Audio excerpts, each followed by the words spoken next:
Your call has been forwarded to an automatic voice message system. Matt Horn is not available. At the tone, please record your message. When you have finished recording, you may hang up or press 1 for more options. Peter Shannon, a 9-year-old boy, went missing on Saturday. This afternoon, the authorities are organizing a search in the Black Hills Forest. Okay, Bullet. Let's find this kid. Wait up, Bullet! Bullet! Where am I? Hey, Matt. It's Leo calling again. Still haven't picked up. It's okay, I'm not taking it personally. Just wanted to remind you, Blair Witch is still out. You can still buy it. Still a lot of fun. Again, Bullet, the dog, best boy. Since I bought it, man, all of my chronic diseases have gone away. I've gotten stronger and taller and more attractive somehow. It's really great. I encourage you, buy Blair Witch, check it out, and let me know what you think of it, because, I'm around. Yeah, I'll talk to you soon. Have a great day. So on the line we have Leo Wiggins talking to us from. Where are you talking to us from, Leo? I am in Brooklyn, New York. Is that the Brooklyn, New York that is currently on lockdown? The very same. The Brooklyn, New York that's totally free, that nothing's happening to, not that one. It's the one that's totally locked down, yeah. Now, obviously, I should point out, we've been having a lot of Los Angeles actors come through in the last week regarding COVID-19, which is obviously the elephant in the room, as I like to call it. Right. Yeah, haven't had anyone from the east side, East Coast. So, obviously, a lot of people will have seen on the news that New York seems to be suffering the most. What's it been like, Leo? It's not really a shocker that something like this would spread as quickly as it has.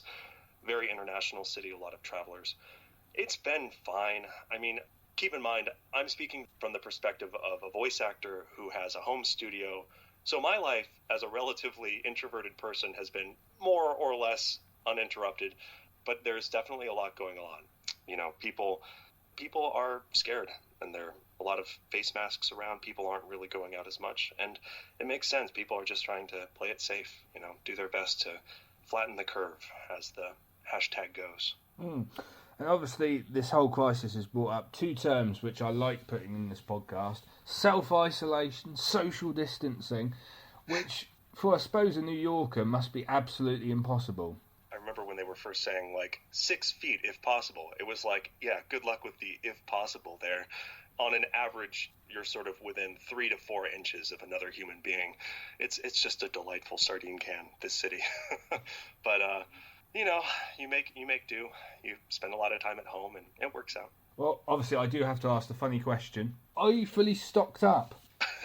I am so fully stocked up. I've got lentil soups and toilet papers, and I didn't understand. Did you find that people were hoarding toilet paper? Yeah, we had a similar toilet paper crisis. I don't understand why.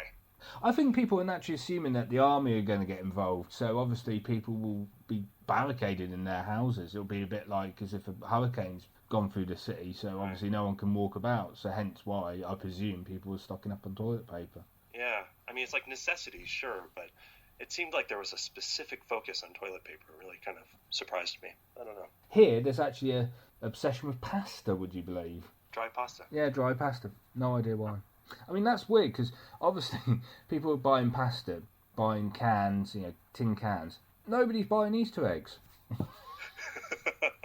Well, from toilet paper to a very interesting horror franchise, and now game, yeah, it's Blair Witch. Yeah, Blair Witch. Did you watch the original? Did you see the original movie when it was in theaters? I would say it's possibly one of the best found footage films of all time.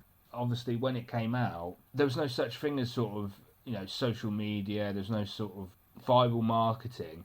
And Blair Witch is possibly one of the first films that actually had that viral marketing that went with it. And that's probably why it got so much money in terms of the box office. It was also just good. I mean, there are a lot of films recently. I think The Visit was a really good example of a suspense film by Shyamalan.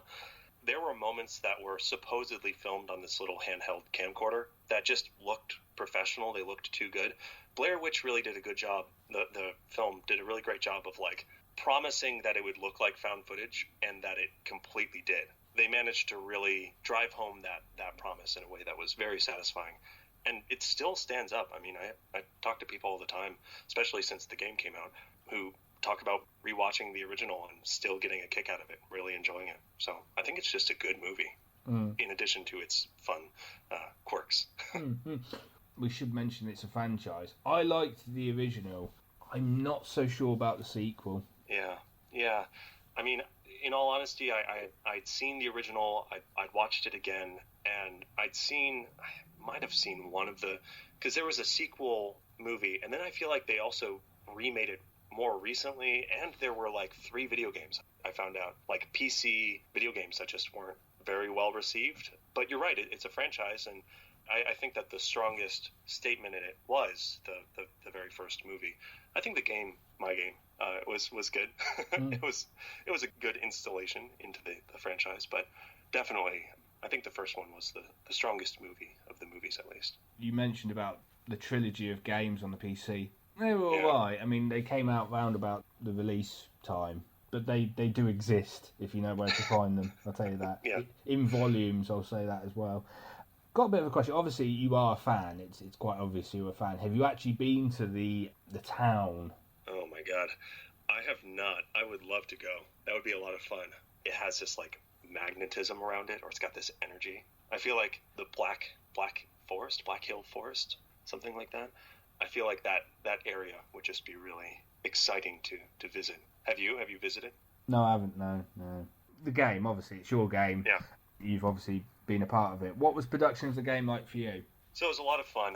Now, it was like many projects. It was called something else entirely, and it popped into my radar, like probably about a year before it was released, and I pretty much, not really knowing anything, I actually didn't know that it was Blair Witch, like part of the Blair Witch franchise, until nearly the game was out. Like, the trailer being played at E3 was one of the first times that I, even being kind of on the inside of development, saw everything coming together in that way.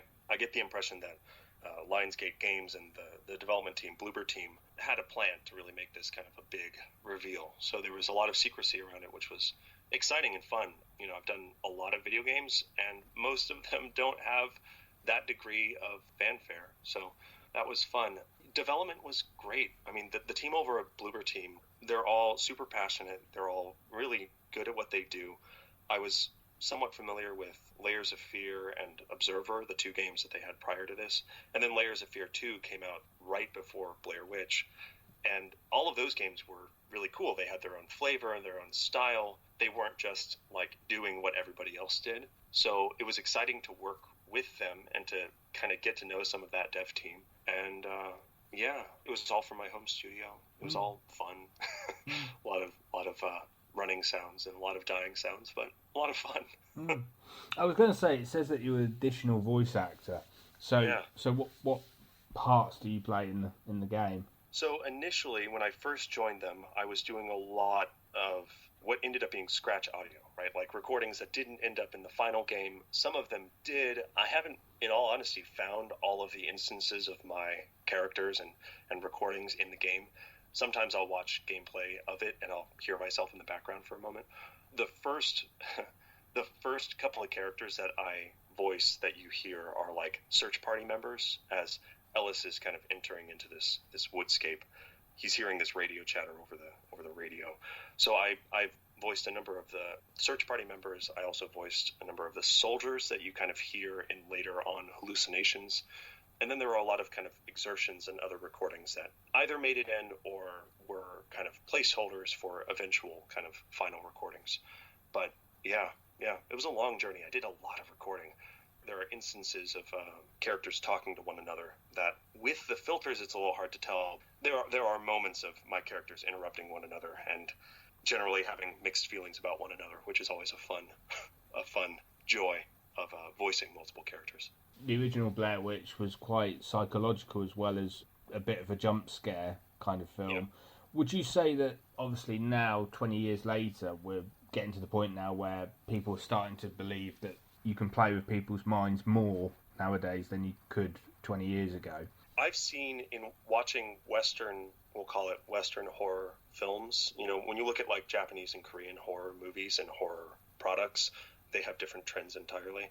But here in the States and over from UK and Europe, a lot of horror films have gone on this trajectory of like there being really kitschy jump scares that are like big noises and suddenly scary, and that's great. And then there have been the kind of deeper, more psychological things. And like the Paranormal Activity movies, I thought were a really interesting pivot where suddenly 5 minutes of silence became the most uncomfortable because you kind of are expecting something to happen, and maybe it does, but also maybe it doesn't. And it's that anticipation of the is something going to happen that becomes the sort of thrill of the horror franchise. Did you ever play Layers of Fear, or did you kind of see any of that gameplay? Not heard of it, no. Layers of Fear was a really interesting horror survival game by the same team that did Blair Witch. And there'd be these moments where you'd be in a room in an abandoned house, and you would look at a painting, and you'd turn back, and the whole room would be a new room, like you'd be in a new space. And playing with space that way and allowing these kind of accented, terrifying moments of I'm not in control, I don't know what's happening, to happen silently and without this massive kind of heavy-handed orchestral hit or whatever, it was really interesting. So I think what people are now doing in the horror franchise and in the horror genre in general is looking for how do we startle people, but more importantly, how do we unsettle them, because that's ultimately what lasts longer, right? Like that's the thing that gives you nightmares, is the really upsetting psychological ideas. And the fun jack-in-the-box jump scares are fun for the moment, but kind of fade quickly, if that makes sense. I mean, with Blair Witch, obviously, they did the rebooted film in 2016. Right. I think it was 2016. That sounds about right. And obviously, they've now made the game in 2019. My question now is, where does the franchise go? That's a good question. You know, I got the impression, I obviously wasn't part of the conversations between Bloober Team and Lionsgate Games, who owns the rights to the Blair Witch franchise. But I think with a lot of studios, I think Marvel has done a really good job of like creating momentum within a franchise. And I think a lot of studios and a lot of people owning the rights are looking for ways of doing that. Bloober Team, I think, makes a lot of sense for a reboot. Some of the original themes of the movie kind of aligned with the themes of Bloober's old games. But regarding like a next installment, it's tough because Ellis kind of exists in his own little like closed timeline, and his own like that story kind of starts and ends. So it would have to be a new character, maybe interacting with the woods, or it would have to be a new sort of anecdote. It would be hard to continue Ellis's story in sort of a Blair Witch 2. But that being said, kind of the cyclical nature of the game means that technically it's possible. It would just be kind of a strong choice, we'll say. I can sort of see something happening in the next couple of years, because Marvel's done it so well with obviously the Avengers franchise and the Infinity Saga. Yeah. Yeah. I could see potentially somebody like Lionsgate combining different franchises together. So you get like your Saw, your Blair Witch, your Cube, you know, all of them together into some weird mishmash alternate universe. God, imagine the just the sheer disappointment of like escaping Cube, you know, and escaping the Cube and then finding yourself in like the Black Hill Forest. Yeah. Come on, really? And you're like, oh, this sucks. But there's probably a reason why nobody's done it. There's so many rules. Yeah. There's another way they could do it, and I don't know how it would work, because if obviously the Avengers is all about superheroes, right? If they bring all the horror villains together, you know, what's his name, the clown from It. God, the Saw movies, It, right? Yeah. You have these different villains. They go on like a forest retreat, meet the Blair Witch. Yeah.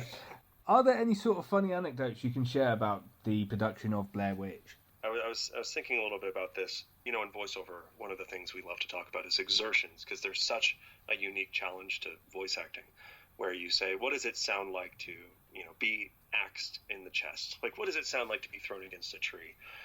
And throughout the development of Blair Witch, I recorded so many exertions, some of which were in the game, some of which are not.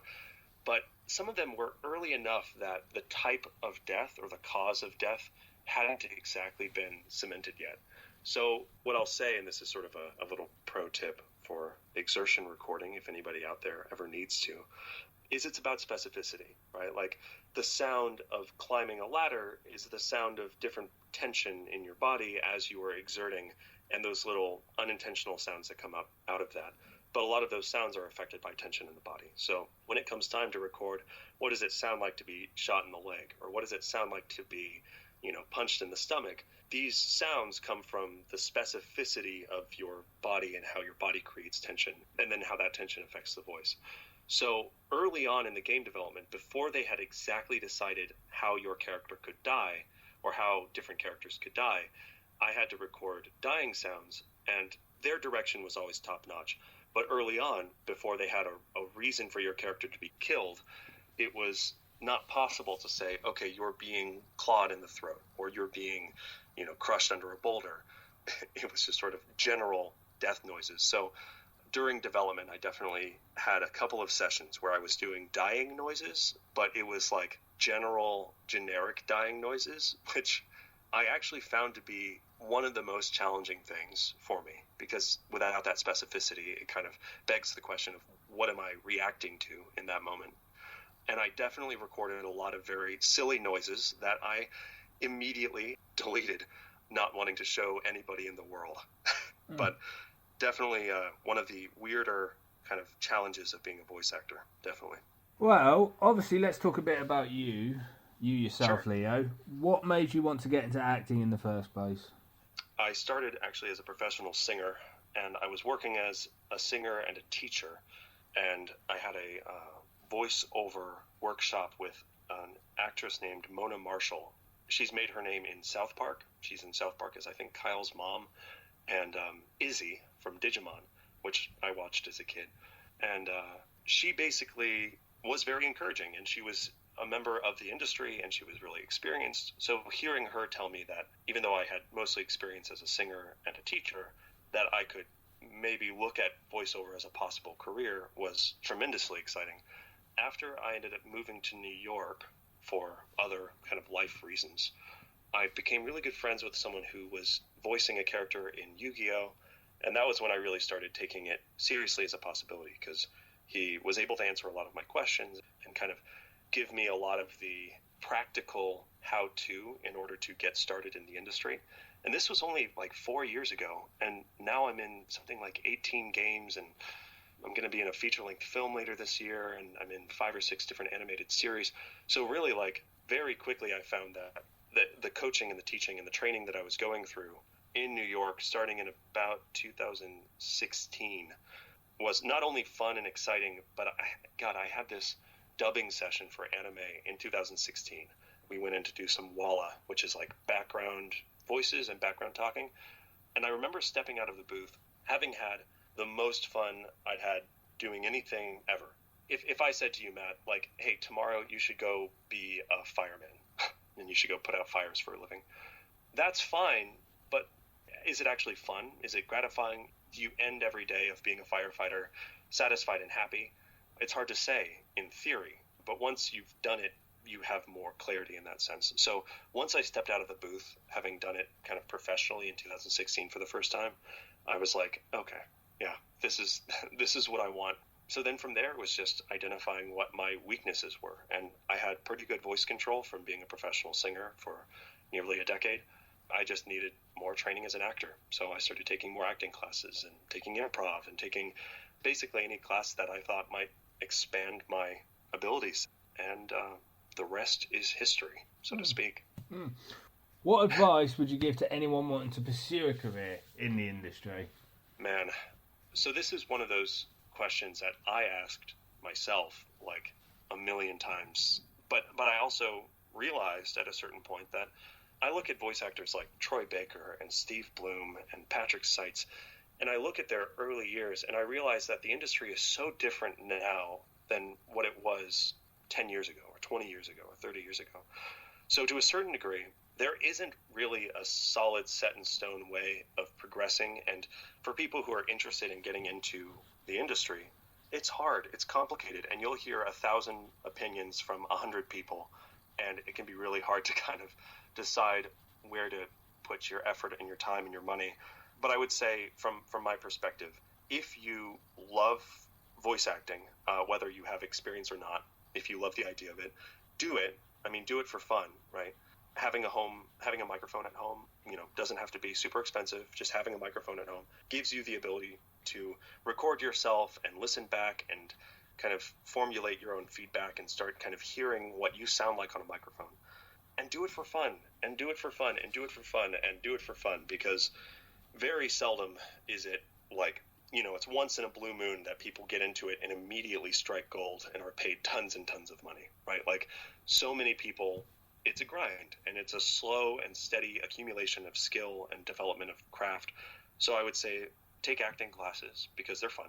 Practice voice acting at home, listen to cartoons, watch cartoons, play video games, hear what the people are doing, become aware of the choices they're making.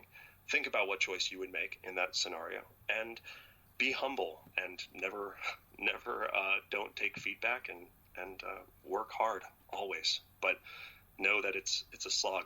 It takes time. It takes a lot of time. Well, obviously, looking at your IMDb, I'm going to ask a question. You can correct me if I'm wrong. Have you done mocap yet? I have not, and I want to so badly. No, I haven't done mocap yet.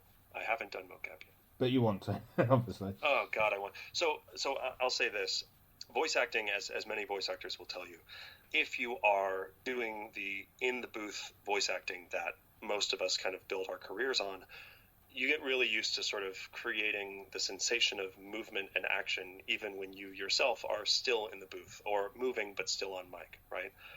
I took some mocap classes, and I've taken some training, and I also did a lot of martial arts as a kid growing up, and I did a lot of sports, and I did a stage combat intensive last year, and in general have been very interested in seeing where those two worlds meet. Now, mocap is sort of an interesting industry because it's also rapidly evolving, but I was told recently that the average mocap setup, it costs something like $60 per second of footage captured. And if you told me, we're going to hit record and then it's going to be $60 a second, deliver a good performance, I don't know if I'd have fun with that kind of pressure. Maybe a good director would guide you out of feeling any of that pressure, but I genuinely don't know. I mean, I know you've spoken to a number of people who've done a lot of mocap, and I have friends who've done mocap, and some people seem to love it to death, and some people seem not to. I'm kind of in a place where I'm down to try it, and no pressure if I don't like it, right? We can always make that choice to not pursue an element of this career. So obviously you've been in a number of different projects. Who have been your favourite actors to work with, and who would you like to work with in the future? A lot of my industry and a lot of the projects I've worked on have been in isolation. I got to work on a couple of projects with Billy Bob, who's a voice actor here in New York, does a lot of anime, and he's fantastic. I got to work with Rico Fajardo, who's really incredible. Such a kind, genuine person, and he's blowing up these days because he's in... have you heard of the anime My Hero Academia? I've heard of it, yeah.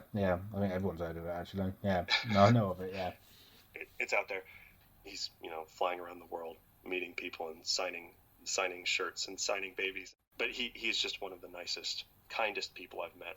I think if I could work with anybody, it would really probably be Patrick Seitz, big voice actor. He voiced Garrosh Hellscream in the World of Warcraft video games, and he was the voice of Scorpion in Mortal Kombat, and he's been all over. He's the voice of Endeavor in My Hero Academia. But in general, he's been sort of a pen pal mentor to me. I reached out to him one day, and he's been so kind in giving me a lot of insights into the world. And though we do have somewhat similar voices in some ways, I would love to act alongside him. I would love to be in the booth with him and kind of learn what I can from him. And then, of course, there's like the, Steve Bloom and Troy Baker, Nolan North, the kind of AAA titles, just to say that I did. But also, by all accounts, they're really great, and they take their job seriously, and would love to see them on set, Are there any roles that you haven't done yet that you would like to do? A lot of where my success has been is being open to new possibilities. Like, I think early on I pigeonholed myself as sort of a gruff guy voice, and that's how I thought about myself.